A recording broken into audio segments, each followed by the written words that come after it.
Thank you, Rufo. Thank you, everyone. Trust is key. And you invited a lawyer and a Swiss lawyer to discuss about trust in this ecosystem. So that's already a challenge. I'm here to try and discuss a little bit with you how a rational lawyer and attorney would perceive the numerous challenges that there are with regard to the question that is asked today.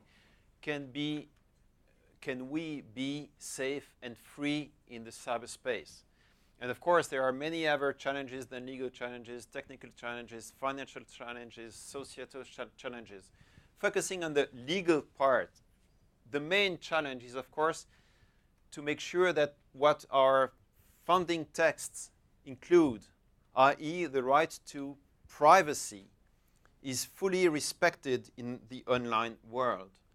And the right to privacy, if I try to translate it into more technical terms, I would think of it as a right to freely use end-to-end encryption. So when I say end-to-end encryption, Rufo, for me, it means only Alice and Bob in the same room, no Carol, no mother-in-law, no uncle, whosoever. So just Alice and Bob, and only Alice and Bob, knowing that the other one is in the room and discussing. So no third-party intervention.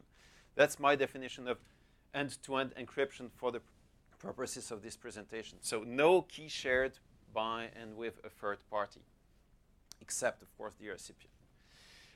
Now, this being safe from surveillance, the right to privacy, this being free to express one's opinion, maybe anonymously, as certain people argue, needs to be balanced, of course, in comparison with what is also required, the legitimate investigative powers of at least democratic states.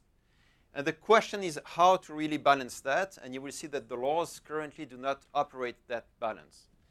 So what can already be said is that clearly the answer to the question of this reconciliation and that necessary balance between the right to privacy and the necessity to investigate crimes, this balance cannot be achieved through the enactment or the implementation of very broad mass surveillance laws, as it has been the case in recent years.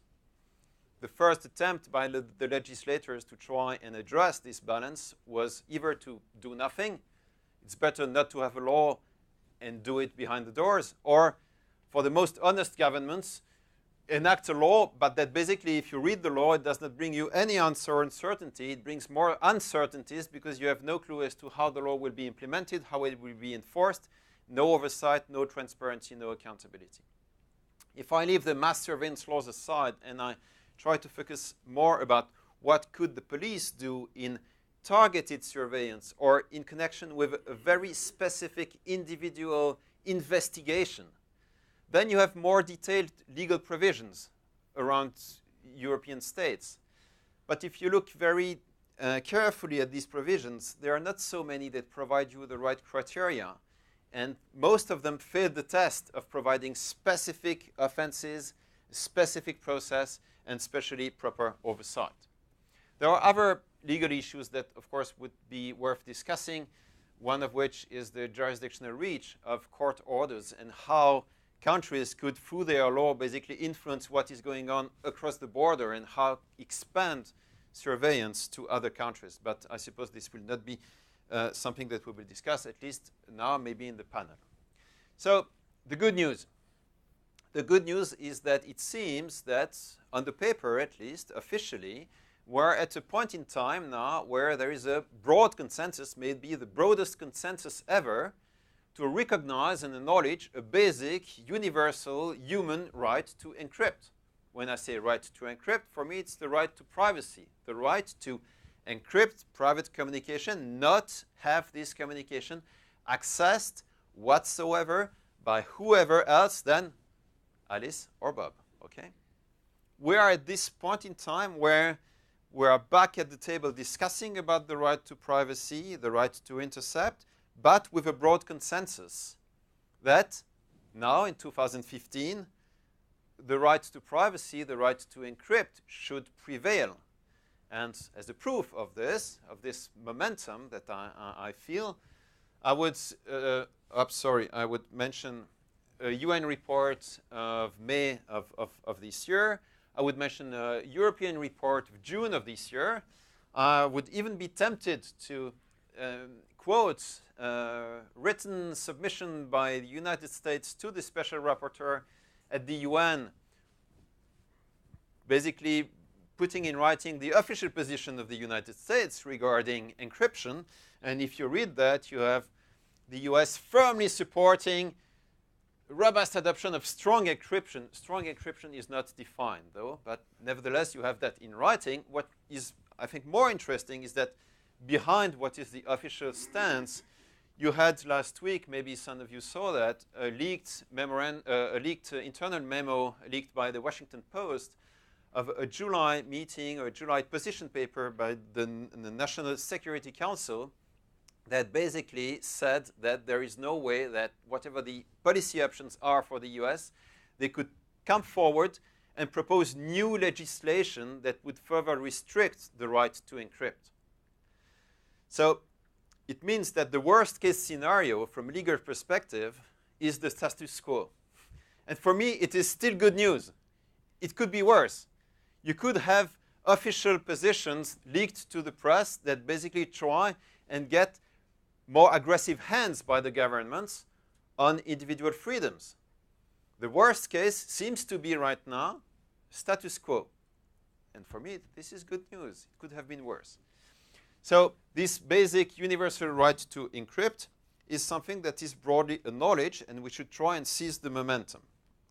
Now, of course, what is also acknowledged is that this wonderful right to encrypt is subject to certain limitations. And this is where we have an issue from a legal perspective, because the conditions, if you really try to look one state law after the other and really try and assess what are the common criteria for any government to try and restrict this right to encrypt, you end up with very different lists. So if we try to find what are the cumulative conditions for any attempt by a legislator to restrict a right to encrypt, so the basic right to privacy, you end up with certain conditions, such as lawfulness. There shall be a legal provision detailing what is supposed to be done.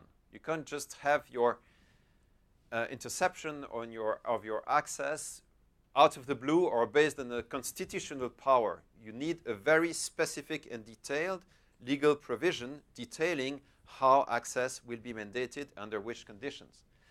Then you need necessity, meaning that the reason why you are trying to harm the basic right to privacy is because there is a greater good somewhere that you try to protect.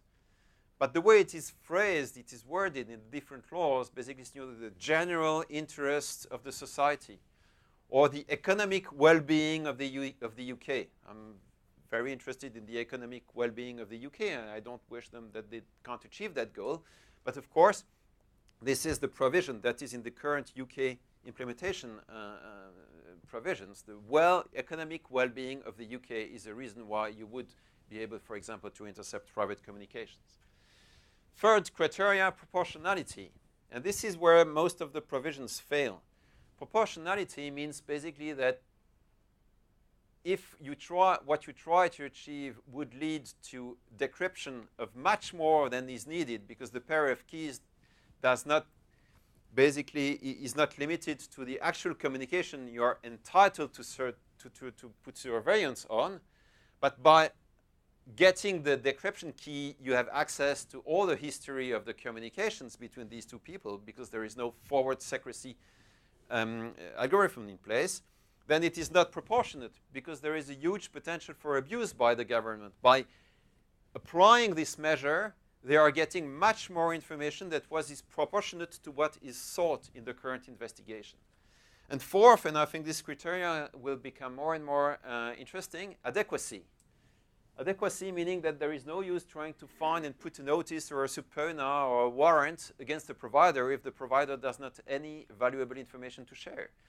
And what we see more and more, I can't tell about first-hand experience in Europe. I can tell you about first-hand experience in Switzerland with Swiss clients and law enforcement requests.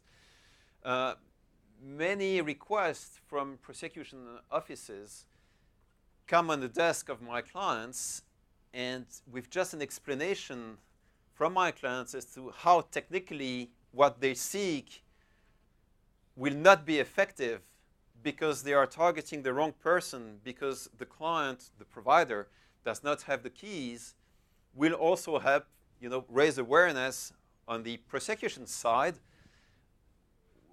as to what is adequate in terms of surveillance. I have the feeling that, at least in Switzerland, in certain regions, the police is not aware of what they are trying to seek. You have a judge signing an order, and then the police, the officers trying to enforce that order, realize when you discuss with them that the intended measure for surveillance will not be adequate. So it's not even a question of challenging it or not. Even if it is successful, they won't get the information that they are seeking. And this is something that I've realized maybe in Europe too, meaning that adequacy should be one of the conditions. You can't implement a measure, you can't have a court sign on a measure, a surveillance measure or an intercept measure, if that measure, even if successful, will not reach the targeted purposes. Now, what is interesting, and that's maybe my role as a lawyer, is that the checks and balances have not come, at least in Europe, have not originated from the parliaments. They have not originated from the legislation bodies. The courts help. The courts being, of course, seized by citizens most of the time, helped put some guidance as to what was acceptable or not. And that was the case in Germany in 2008. The situation is not resolved. That was the case, of course, you have heard about the invalidation of the data retention directive in the EU, and yesterday we had an advocate general asking very good questions and recommending that someone has a close look at the safe harbor agreement between the EU and the USA. So the courts are doing their job. I do have only 3 minutes. Yeah. 4, good. That is a slide, that is, I'm negotiating. That is a slide that basically tries to show that it's a much broader picture. Okay, there are several ways of trying to attempt to limit individual rights. Okay, I have taken one angle, but there are many other possibilities. The good news for us in Europe is that many of these potential restrictions are not applicable in Europe. You don't have restrictions on R&D. You don't have restrictions on end users in Europe. But I'm thinking here as a Swiss or as an EU lawyer. I'm not thinking for the rest of the world, and maybe this is, global approach should require that. But what is the key issue for EU-wide system is the existence and the persistence in different countries of very strong mandatory disclosure laws. So the situation is as follows. Either you have no specific mention in the laws of what should be done in case the police has an encrypted material it has access to. And sometimes the police will consider, yeah, that's fine, we can do it. We can find someone maybe who could decrypt that, and we're going to impose our power to do that. Some other countries have really tried to address the specific issue of encrypted material that should be decrypted for the purposes of enforcing the law. That is the case for the UK, that is the case for France, Belgium in particular, and Spain. And what we see in these few countries, so there is no EU-wide legislation, what we see in these few countries is that the criteria are extremely broad. And in the UK, for example, you have 12 pages of provisions. So it's very detailed when you look at that 12 pages as to what is the process to follow, which persons are authorized to access encrypted material, how can one enforce an order regarding that. But after the 12 pages, you don't know a clue because it's so broadly written that everybody basically could abuse the system if that person would like to abuse the system without any accountability. So the point, 2 slides. The point is that in Europe, my personal assessment right now as we speak in September 2015 is full of good news. Here are the challenges, and this is what has already been done satisfactorily. This is what still needs to be done. So the good news is that there is no limitation on the right to encrypt as such. You are free to encrypt your private communication in Europe. I mean, that's already an achievement. Okay, let's try and be positive and optimistic. What is missing is that there is also no affirmative support for end-to-end encryption. So how do you interpret this silence? Is it that we tolerate the fact that people could use encryption, but there is no strong explicit support for that? What is fun also is that, to my knowledge, there is no regulatory restriction on the research or the use of encrypted material. Now, of course, there are issues regarding export control, but these are not EU domestic. Export control, Wassenaar arrangements, of course, there is work to do, but that's more about EU and the rest of the world. There is, to my knowledge, no official surveillance mechanism EU-wide. Each country tries to play its part in that, and they are doing it very efficiently, but there is no EU-wide mechanism in place with common criteria. There are uncertainties with regard to conditions to lawful access. You have to go down deep into each country's legal system to understand from the criminal code provisions what is acceptable for in case of which investigation and what could be retrieved for information, what can be ordered against whom. And there is the persistence of several mandatory key disclosure laws, and this is a real issue because basically it's no use trying to secure and feel being safe and being free while you can have any police officer basically with any court order or any warrant coming and extracting the information that was supposed to be protected because the laws are so broad. The way forward, so 2 calls here. I think there is a need from a legal perspective not only to keep silent about encryption, but to actively and explicitly support end-to-end encryption, maybe with Rufo's definition. It's not 12 pages, but it's 6 pages already, your definition, but a very strong and explicit support for encryption as one way of dealing and implementing this right to privacy that is very broadly understood right now. Second, there should be a systematic review of existing legislation with criteria that needs to be basically used and understood and applied and implemented across the board, across all 28 or more nations and Switzerland. And these criteria should be known and should be predictable. Proportionality, specificity, adequacy. There is this discussion about proper oversight that is totally missing. And there should be a specific focus on the mandatory key disclosure laws that persist and that are in existence in Europe.